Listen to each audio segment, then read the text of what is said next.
Welcome to the Maria Heller Show, on the net since 2000 and still going strong.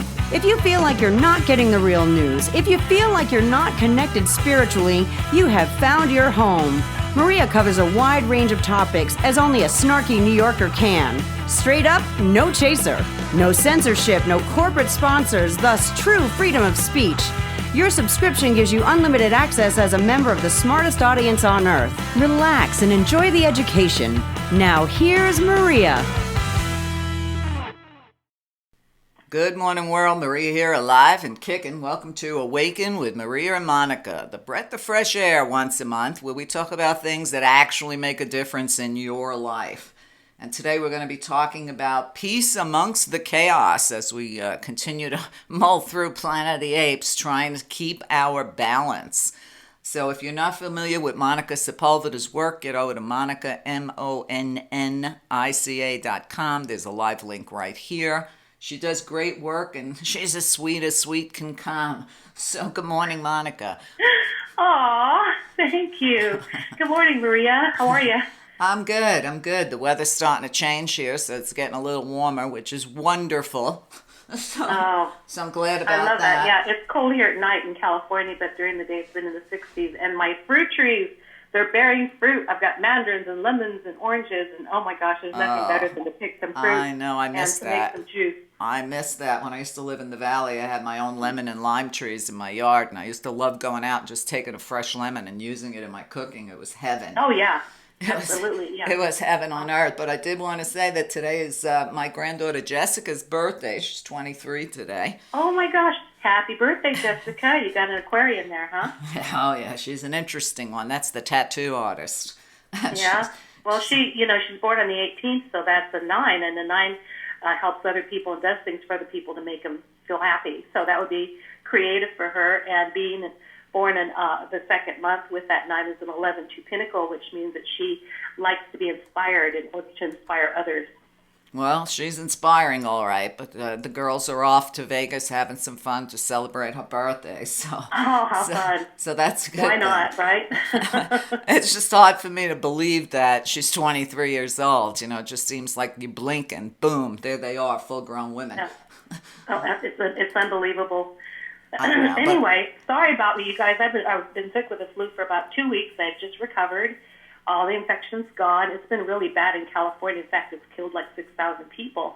And this is a different kind of strain that we've gone through here because I don't get sick ever. So for me to get it this time around, it was like, what? I didn't even get it, So I was down for a count for a couple of weeks. So if I sound a little scratchy or, you hear me like I sound like I have a little cold, I'm just getting over it. I'm back to normal. I'm going back to work this week. And I'm so happy to start this work week with this particular show because I love this topic. Right. And, well, I've noticed that a lot of people since this year began have had serious physical sicknesses and illnesses. Yeah, absolutely. And I don't know why. Why did this year start off so severe? I think I have the answer to that because I really, learn a lot from everything that I go through. And that's the whole point of this life. Is that this place is a school, and we keep forgetting about it, and people get stuck and they don't listen, they don't learn, and don't utilize new techniques and tools that we have in order to stay, like the way you always end your show, the ticket out of here, the spiritual one. And it's true because we're a spirit that comes to this planet, gets a body and mind and emotions, but then we get really sucked into this earth, and the things happening there start to control us, which, as our friend Dave Dyke always says, love is the only reality there is. Everything else is an illusion. But we buy into it because it is so real that we react to it. And the key is not what happens, it's how we react to it. I believe that it's all data. It's all information that's showing us the state of the world and the mindset of people that keeps compounding itself. As more people worry, there's more things to worry about. As more people fear, there's more things to fear. And yes, in fact, there is an agenda to control. And, there's not a lot of people in that group. I think there's 133 or 300 or something like that. But the key is there's 7 billion of us, and by each of us taking care of our space and doing what we need to do, which is choose to create differently, to react differently, and to create and define who we are. And who we are is love, period. All the other bullshit stuff we tell ourselves about ourselves is stuff that we perceive. We go into self-criticism, which I find has probably been the most difficult lesson since I started my work full-time in 1972. Yep, I'm up there. I've been doing this work it'll be 49 years. I think 49, whatever. Anyway, in May, maybe 48. But anyway, the key that I found, even back then, I found that people are still very hard on themselves. They buy into and allow media to let them dictate how they should be looking, how, all this crap that they put in their body in order to be able to look younger, like fillers and Botox and all that kind of stuff, I believe what ages is something that Lincoln said. Our face looks like whatever we're thinking about after age 60. So we go back to the thoughts, and we go back to emotions. Those things are filled with toxic vibrations because we buy into, first of all, fear. And what's the definition of fear? An absence of love. Duh. That's a clue. Number two, what's the definition of worry? A lack of faith. Faith in what? Faith in ourselves and faith in something greater than ourselves, which we know there is something greater than ourselves. Whatever you want to call it, it exists. I call it the source of love. Some people call it God. Some people call it higher power. Some people call it spirit, the source. I like calling it the source of love because it is love, period. Or the I am. That's another good one, too, because if you keep saying to yourself, I am that I am, I am that I am, I am that I am, it automatically links us to the I am. As a matter of fact, if you even say that as a chant, you get pretty high from it. So if you like feeling high, just say that. Right. Well, I have to tell you, I'm sure you heard Michael Rakir's last show with me. And when he posited that when you wake up in the morning, instead of saying, what do I want to do today? Or what do I want to achieve today? Or bring to me today? Say, what does the God within me want today? Yeah. Because that's God. We're one with God. We're one with, and when we make that linkage, I always say when I wake up, my heart is connected to the source of love called God. And together we are one, together we are light, together we are love, and I give thanks for this today. And then I ask for all things to be protected that I love, including my home, my cats, my car, my family, my friends, everybody. So it takes me about 20 minutes to go through that process, which to me is worth it because it sets the tone for the day. So here's the problem. A lot of people, including yours truly, because we all go through this stuff, have gone through phases in our lives where we're constantly living in the past. And the left brain stores that information, but the right brain stores intuition. And the key is to be able to let go of the past so that we can get to the right brain, which gives us guidance, and it never lies because it can't. The left brain stores history. We know that. We have to have the left brain, because otherwise we won't know that 2 and 2 equals 4. But it also stores old memories. So how do we get out of that? There's one way that I found that is probably the easiest way, because then we become victims if we stay there. Okay, and Maria, I've gone through it. Everybody has a story to tell. Of course. I've been sequestered. I was held captive in a house by an Iranian man. I was raped by 2 different men. I had to escape. So, I've been through my hell, and I've had my own hellish childhood as well. It's all in my book that I'm writing.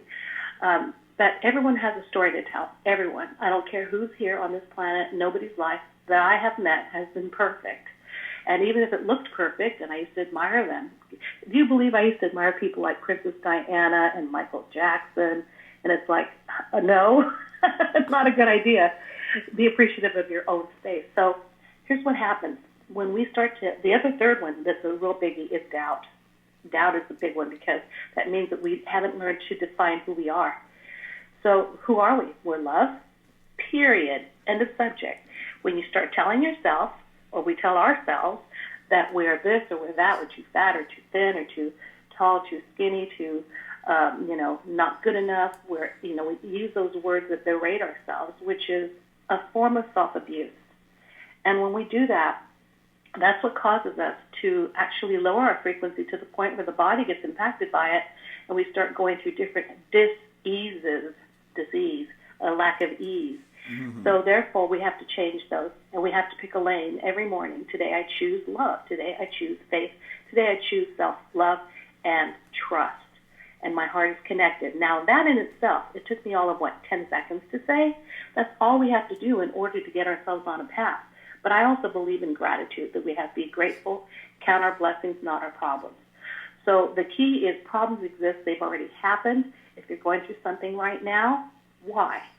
So I've learned that the key here is to find the lesson within the challenge. And once you've learned the lesson, you haven't lost anything. And sometimes we go through really difficult things. And I heard something yesterday that it really struck me. We can either be victimized, or victim-wise.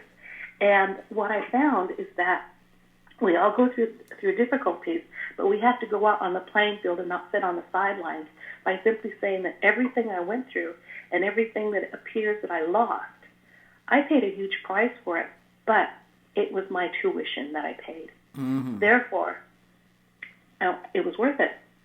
Because Absolutely. We're on this school of life, and we're here to learn lessons. We have to keep learning, but most important, as we learn, redefine who we are. You're not those things that you think you are. You are pure love. And if you start going into self-criticism at all you have to do is just say, wait a minute, get out of my head. But, I use colorful language because to me it's more impactful. So I'll just say, get the fuck out of my head, Right. And I'll just say, no, I'm love. I'm not those things. That's the old Monica. That's not who she is. Who I am is love, period. Mm-hmm. And the light that comes from that which guides me all day, which is a beautiful white light, immediately goes through my entire being and touches everything that is unlike itself to be healed.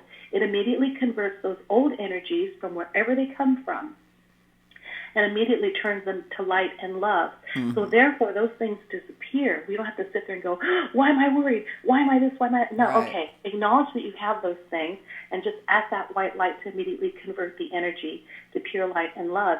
And within about 10 minutes, there's a feeling of shift and peace that overtakes us. Right. But the beautiful thing, Meria, is I found that instead of looking at what we lost or what happened to us, just say, you know what, I paid my tuition. I learned. That was an education that was worth it. Pay your dues is more than just an expression, but then you have people that say, and I often look at this, not so much now that I'm older, I get it. But when I was younger, everybody says, oh, if I had my life to live over again. And they go into, all the mistakes they think they made, all the wrong relationships they thought they were in. But the truth of the matter is, the older you get, especially when you're in, your work is helping other people, you start to realize that everything was perfect the way it was for who you are right now and what you can offer to other people. Absolutely. I totally agree. And it's interesting, like I was thinking last night, that expression, youth is wasted on the young, because they think that everything is like, duh, I remember in my 20s being the same way too, and it's like, well, I don't know why they keep saying that. That's not true, and I thought, oh man, now that I'm in my 60s, it would be nice to be this wise earlier, but I think that everything that we go through in life exactly is typically what we need. It's what we need. Right. Well, for me, I've never really respected teachers that haven't lived what they're teaching. Oh my gosh. And the best example off the top of my head is John Bradshaw. Okay. He didn't just go to school, read a couple of books, put a certificate on his wall. The guy lived through all the pain, the suffering, the alcoholism, everything else, the questioning of his religion, everything to go with it. So I have a lot of respect for people that have actually coming from experience. And his books are excellent, right? By the way. And when I was younger, I had so many dastardly things happen to me, too many to name. But every time it would happen to me, I would say, why is this happening to me? And, give me a book. I can learn this. I don't need this to happen to me. And I mean, a lot of really horrific things. But when I look back now, especially since, I've counseled people for so many years, as long as you have, I realized that every one of those bad experiences were to teach me what it's like to go through that. So when I have someone coming to me for counseling, I know exactly where they're at. I know exactly what they're going through. And it doesn't matter. It doesn't matter if it was a father whose all three sons are in the NHL. Okay. I was a big hockey fan, so it was easy for me to talk to him. a mother who, her husband was in prison, crying on the phone. And guess what? I had that similar situation when I was, 20. So when you look back at your life, especially when you get to what I like to call the matriarchal years, where your gift is to share what you've learned with the next generation, I realized exactly why I picked all those challenges, why I survived all those things, whether it was, physical ailments, diseases, emotional ailments, religious quandaries, all this stuff. It's like, I hate to say it, but it's like been there, done that. And it's a good thing, because of what use would I be to somebody else, and there's so many people, I'm sure you've met them too, Monica, whether they want to call themselves a life coach or whatever title they give themselves. They go to some weekend retreat, they get a certificate, they paid $2,500 to do the weekend, and right away they're experts. Yeah. But when you look at their lives are falling apart at the seams, but there they are putting themselves out as a success and really rolling in the dough. And I have to tell you, I have very little respect for people like that, because spirituality is something that takes years to develop, to trust, and to work with. And I've had students who, I want to be where you're at. I want to know everything you know. And I'm like, hey, it took me 60 years to learn all this shit. I can't teach it to you in, in a 1-hour session. Here's the point. First of all, you're going to come across as authentic because you've been through the stuff just like me. Otherwise, we'd be frauds. Secondly, we've gone through all this information and research and knowledge and experiences to save other people 50 years of their lives from having to go through what we went through. So we got all the lessons, we've got all the answers, which is why people call us to consult. Because, I can give you a regular screwdriver or a power screwdriver, but you don't know how to use the power screwdriver until I teach you. Which one are you going to choose after that? So the key is you can learn something quickly because we have answers, but we went through all the experiences of having to learn this stuff ourselves. Back in the day, we didn't have a lot of resources. I was listening to 33 RPM records back in the early 60s, like Art Winkletter, because he was a motivational speaker, or Zig Ziglar. And I would listen to them over and over and over again. And then we started getting cassettes in the 70s. So I studied a lot on my own. And it was hard to find teachers until I found one in 1969 who was amazing. Mm-hmm. And I leached onto her. The key is that a lot of people get complacent these days. Well, they get frustrated. Some people get frustrated, Monica. They think that it's going to happen, instantaneously. No, it doesn't work like that. We have to choose. The whole point of this, at this point in time in life, because the vibrational frequency of this planet is a lot higher than the third dimension. So we have to grow with it. And in order to be able to get out of here, we have to utilize spiritual tools in order to be able to move forward and keep moving forward and not get stuck. That people get stuck.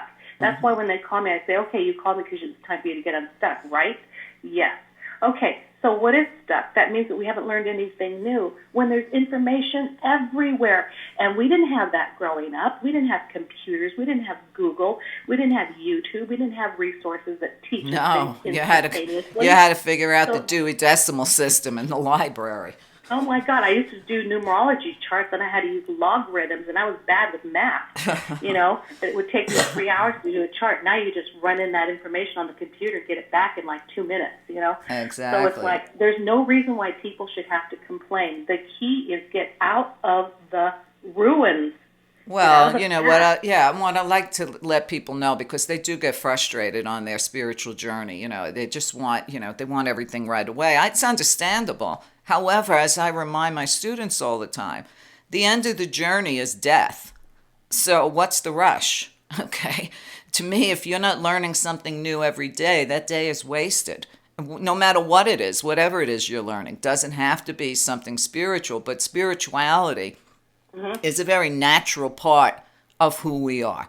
So even when I was fortunate, because my mother, who had an 8th grade education, always said, learn something new every day. From the time I was 10. Right. Well, your mother always gave you good advice from our past conversations, But when I was a kid, it's interesting because even though, I felt I was born into a religion, I knew as a little girl, maybe 5 years old, that I didn't need religion to talk to God or whatever it was that we titled it in those days. Yeah. I didn't need religion to tell me that God is love. It was something I innately knew. And I felt even as a child that I didn't need a middleman to communicate with all that is. That's correct. That's correct. And my experience was that I was raised Catholic because coming from a Latina family, they just normally do that. But then by the time I was 18 years old teaching seminars, it was called SOS, Seminars on Success. I had 3 nuns and a Mother Superior in my class from St. Justin's Church in Santa Clara, California, now known as Silicon Valley. And they said, you need to leave the Catholic religion because you've outgrown it and you need to study others.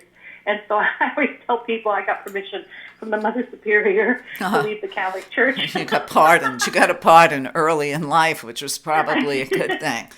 But and then my mother and I decided to go to the Science of Mind, which is pretty much like a Unity Church. And that's where I learned all about metaphysics, and that really started, and it found me my teacher and everything. And so everything leads you, I mean, I was going to be an interpreter at the UN. I studied French, Italian, and Spanish, and that was my goal. But then all of a sudden life takes, it's like that old saying that John Lennon wrote in his song, life is what happens to you while you're busy making other plans. That's the truth of it. That is the truth of it. I've said that to so many people. Yeah. So there's some keys in order to create a better life, so it's not going to be a struggle for people any longer. We got to get rid of the word struggle too, because when we believe in that, we're believing in duality. And the whole key, I believe, to life and to win is to stay in oneness and let go of the duality. So as we're using our words and as we're thinking our thoughts and as we're looking at the experiences on the outside, look at everything as data. It's information. And the information is there so that we know how to shift and what to do about it. Exactly. That's why each one of us are powerful. Mm-hmm. So the key for me is to say, I don't struggle anymore. I don't fear anymore. I don't worry anymore. I don't have any doubt any longer, because those are not who I am. That's duality. I don't believe in, I had a call from a lady who was freaking out because some lady was doing these voodoo things on her and stabbing her here and there and stuff. And I was like, oh my God. Not when I have the flu. So I just told her, I said, you either are into oneness or duality. Well, what does that mean? I said, oh my gosh. Right. Oneness is the light. Oneness is God. Oneness is love. When you stay there, the other stuff will immediately it's almost like you're a force of a magnet that pushes all that stuff away from you. Mm-hmm. It can't even touch you. It can't come close to you. Right. So therefore, it's happening around you, which is why we call this peace amid the chaos. And if you don't mind, I'd like to tell you a very short parable, because I am an ordained minister with a metaphysical spiritualist church since 1972. And one of the things we had to learn, we had to study the Bible, but we studied it differently because we see it all as symbolic. Otherwise, if you look at it as literal, it contradicts itself. Of course. It's really a messed up book if you look at things literally. So one of my favorite parables that I've taught people is this one. When Jesus, and again, remember, I'm talking as an example, as a symbolic story, okay? So when Jesus and the apostles were all on this boat, they were in the thunderstorm, and the waves were going back and forth, but Jesus gets off the boat, and he's walking on water. So I think it was Peter, yes, that looked at me and said, how can you do that? There's a storm around us. You're going to go under. And Jesus says, look in my eyes, which means focus on light, focus on love, focus on this. Look at my eyes and get out of the boat. So he did, and Peter was walking on water as well. But then he looked around him and he saw the chaos of the thunderous waves and the storm, and he started to sink because he was looking at the chaos instead of being focused. Mm-hmm. So he said, no, look at me again. So he looked in his eyes and he rose above the water and walked on water. Now, that's what this means. It means that there's chaos going on the planet.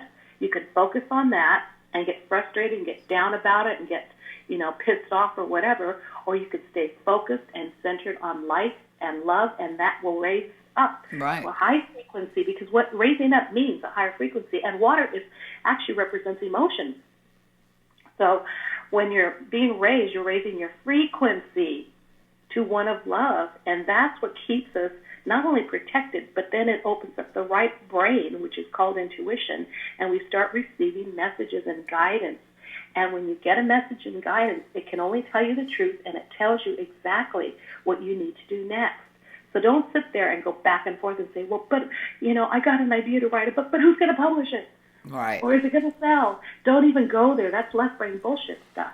So what you have to do is just say, I'm going to follow this. I'm going to take action immediately. I'm not even going to argue, and then watch what happens. Right. I do want to go back to when you were talking about worrying and what a waste of time that is. And just remind my listeners, especially my new listeners, I've got a great show with Catherine Tristan. It's from February 13th, 2013. She wrote a fabulous book, Why Worry? You can still listen to that interview in the archives. And one of the things I remember the most, because there's always something that sticks in my head from the millions of guests I've had on the show about their work, is she said 80% of what we worry about never happens. That's correct. So, Alfred E. Newman said it best, what? Me worry? And forget your troubles, come on, get happy. I mean, you think about so many songs that have, they didn't mean, I'm sure, to be spiritual songs. But when you think about it, there's a lot of songs about being happy, okay? Even if it's, one of my favorite is, since you brought that up, because I do sing this in my head. Oh, what a beautiful morning. Oh, what a beautiful day. All right. I've got a beautiful What's the rest feeling. Of it? How's the rest of it go? I've got a beautiful feeling. Everything's coming my way. Right, but when you think about it, they're out there, it doesn't matter, even if it's Rasta music, because a lot of that is about being happy. But music is another way of calming yourself. People have asked me for so long, Monica, and they still do. How do you function, Meria? How do you sleep at night? How are you not having a nervous breakdown covering the world news as you do for so long? Because a lot of times people say to me, I couldn't listen to the news show today. It was just too much. I don't know how you do it. And they literally worry about me. And I tell them that, once I'm done with the show. Okay. I don't let it stick to me. I get back to life, get back to your life. Okay. Get what centered. Is it you want to? Yeah. And music does center our emotional, our chakras. Absolutely. So, I mean, listen, outside. There's a reason. Stand outside in your backyard with bare feet on your grass for 10 minutes and receive Mother Earth's love. That'll do it. Absolutely. That's a really good one. It's easy. Absolutely. And I've told people that for years as a teacher of the medicine wheel, which of course has many functions. But, if you sit down on the earth and you're living your life in a sacred manner, maybe that's something we need to go into a little deeper. But if you're living your life in a sacred manner, Mother Earth will take whatever you've got to give her and she'll just refill you.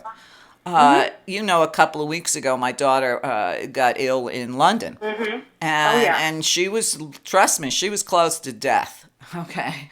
I believe it. I've been through what she's been through. Right. It's terrible. So as soon as, she let me know, I did what I know how to do. I immediately started an absentee long-distance Reiki healing for her. And if my Reiki students are listening, which I know you are, that would be the one I taught you with the triangle. And then I went outside because I have the beauty of 2 huge medicine wheels on my property. And I took that Reiki symbol with me for my daughter. And I didn't mess around with some of the lesser stones in the wheel. I put it under the creator stone and said, I want you to save my daughter. And I walked out of that wheel. And the next day, boom, she started having a turn for the better, and then she got There you home. go. There's you know a lot. Exactly what to do. Right. And people need answers like that. People that are listening to you should study with you about the medicine wheel because it is a very powerful tool to have. Listen, I want to tell your listeners something right now. Sure. This has got to stop. Stop sending worry to Meria. Don't worry about Meria. When you're doing that, that's the most irresponsible thing you could be doing to her. Because worry sends her negative energy. What you do is you send her light. Okay? Because a worry is the opposite of faith. We know that. So when you send her worry, you're not helping her at all. You actually make it harder on her. So be kinder and send her love and light, and she'll continue because she does this work all the time. It is very wearing.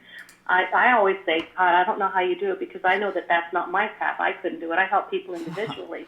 But this woman does unbelievable stuff, and she has this gift to be able to deliver this information. But she's delivering us data, information. Look at it like that. Yeah, but I don't let it stick to me. I get back to my life. I throw in a load of laundry. I get in my shower. I get over to the gym. I do my shopping. I clean my house. I do the same things everybody else does. That's the best way to stay I hear that. in you balance. Take care of you, but I'm just telling your listeners, don't worry about her. Send her light. If you're concerned, and get rid of the word worry, by the way, and replace it with concern, okay? Because people say, well, I'm worried about my nephew. I got a text this morning that one of my best friends, her cousin just passed away this morning, and I thought, well, it's like you don't die. Your physical body does, but we continue because we are spirit after all, and the spirit is love. So what is it that we focus on our mind, our emotions, our body, but we don't focus on the spirit? That's who we are. Exactly. And so if you want to make one shift today, just say, I am spirit, and spirit is love, therefore I am love, and I'm connected to the source of love. If you just say that, I mean, it's so simple. And another prayer is just thank you. 2 words, thank you. I learned that from Wayne Dyer years ago. Right. So if you don't have time for this stuff, which to me is odd because I think that I'm a priority and I have a responsibility to make sure I'm in a good space. By every person doing this, do you know that we can overcome the vibrational frequency of this planet? Absolutely. Absolutely. God, how many centuries have people been saying that? Change begins with one. Change begins with you. Change begins within. I mean, you can go all the way back to Gandhi for that one. But people don't know how. They don't know what to do. Well, so now that's what this show is all about. We're teaching you exactly what to do. Exactly. Well, we're going to take a short break, so stay with us. Monica and I will be right back. Hi, this is Monica Sepulveda of Wake Up with Meria and Monica. You can hear our show every third Tuesday, and we give you tools, solutions, and the way to change your life forever. Each morning you can either choose fear, worry, hate, anger, or you can just choose love, which balances everything and changes the trajectory of your life. Maria's show is so amazing. You need to tell another person. For the small amount of money that you pay for a subscription and the value that you receive in return with her guests who are unmatched, with her wisdom, with her reports of what's happening on this planet, how to change it, and with that sense of humor, oh my gosh. Her Reiki sessions blow my mind. Every time she has sent me some Reiki, it works. I heal. And I'm just blown away by this old soul, Meria. I'm glad to call her my friend. I hope that you book a session with her for a Reiki session or for a reading because you will not be disappointed. But most important, tell a friend about her show. Take care and make it a great day. It's a choice, Bye. Hi, this is Maria Heller.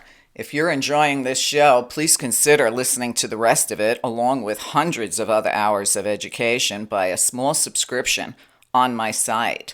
Get over to meria.net, meria.net.